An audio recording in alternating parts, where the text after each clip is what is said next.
आप देख रहे हैं आर के स्टोरी यूट्यूब चैनल। तो चलिए आज की कहानी शुरू करते हैं। गांव के बाहर एक पुरानी जर्जर हवेली थी जिसे लोग भूतिया हवेली कहते थे। कहते हैं वहां जो भी गया वो वापस नहीं लौटा। लोग दावा करते थे कि रात को वहां से अजीब अजीब आवाजें आती थीं, कभी किसी के रोने की, कभी हंसने की और कभी कभी किसी के चीखने की भी। रवि, एक जिज्ञासु युवक, इन अफवाहों पर यकीन नहीं करता था।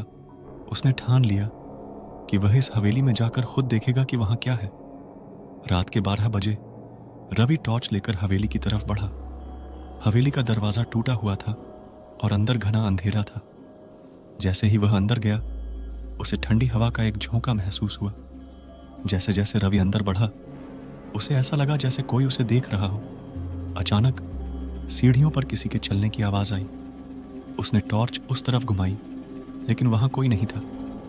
तभी एक कमरे से धीमी धीमी सिसकियों की आवाज आने लगी। डरते डरते उसने कमरे का दरवाजा खोला। अंदर एक सफेद साड़ी में लिपटी एक औरत खड़ी थी। उसका चेहरा धुंधला था। जैसे ही रवि ने उसके पास जाने की कोशिश की, वह औरत धीरे धीरे उसकी ओर बढ़ने लगी। उसकी आंखों से खून की धाराएं बह रही थीं। रवि की चीख निकल गई और वह उल्टे पांव भागने लगा।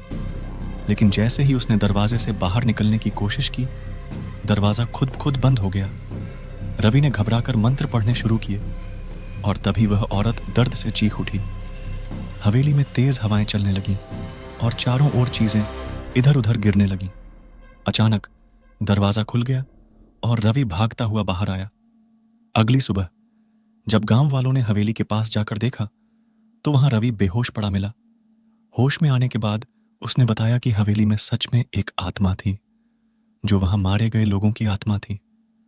उसके बाद किसी ने भी उस हवेली में जाने की हिम्मत नहीं की। कहते हैं आज भी आधी रात को वहां से किसी के रोने की आवाजें आती हैं। क्या आप कभी ऐसी किसी जगह गए हैं?